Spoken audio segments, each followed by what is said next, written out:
When it came to the question about internet resources for exploring concepts, your responses had to do with the vast amount of resources that students can find to learn about any particular topic, the types of activities they could use for practicing skills, resources for teachers, and also data to evaluate progress of student learning.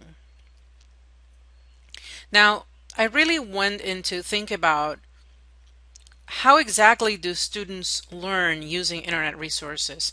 Your responses came from the text, but they were really focusing more on the kinds of things students can find and not necessarily how they can learn from these resources.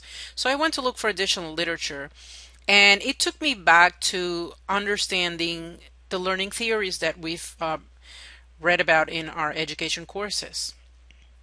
So from behaviorism, the main tenet of the theory was that people would learn skills by practicing using a stimulus, eliciting a response, and then providing reinforcement. Good reinforcement was supposed to guarantee that people learned the behavior. Negative reinforcement was supposed to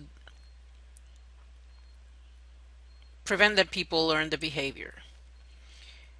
And then things were supposed to be chunked in very simple pieces of information that were easy enough so that you could provide tutorials for students and then test them using the stimulus response and reinforcement model. And so what kinds of examples from the vast array of internet resources match this theory? Well, anything that is a tutorial that presents information to the students, content in whatever means it comes, for example, graphics, text, video, animations, and multimedia documents that combine all of those, audio, all of those that present information to the student are using the behaviorism as its framework. And also internet games that allow students to practice, and they provide a stimulus, a response, and a reinforcement, are also based on the behaviorist framework. And that's how they help people learn, by chunking information in very simple pieces, by providing stimulus, response, and reinforcement of different types. But then cognitivism came along, and it basically talked about learning by selecting, organizing, and integrating. And this is related to actually what we saw last week for multimedia, where you learn something because you attend to something that's happening in your environment. You start organizing it and integrating it with whatever you've known before related to that. And then when you make those connections between what you're seeing and what you remember from previous experience, that's when you learn something.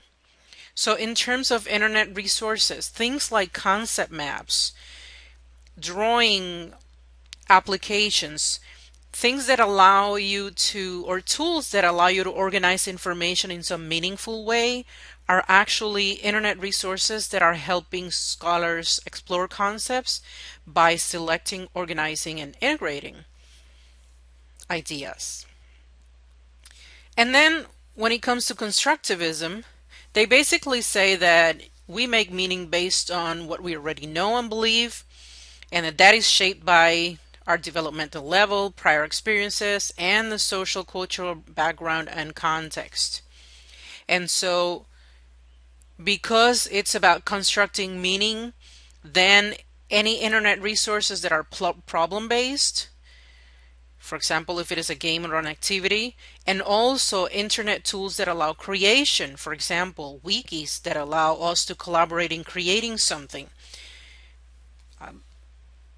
Things like Prezi and Google presentations that allow us to work together in creating a presentation that evidences the learning that we have, basically. So these are actually ways in which internet resources help scholars for exploring content.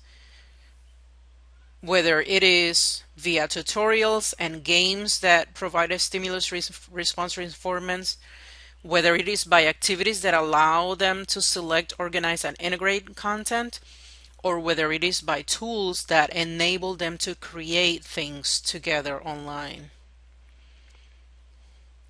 And so from other literature, basically the model was somewhat simplified in terms of learning from the technology. So for example, when you sit there to watch a tutorial on the internet, you're learning from the computer, the internet resource, versus learning with.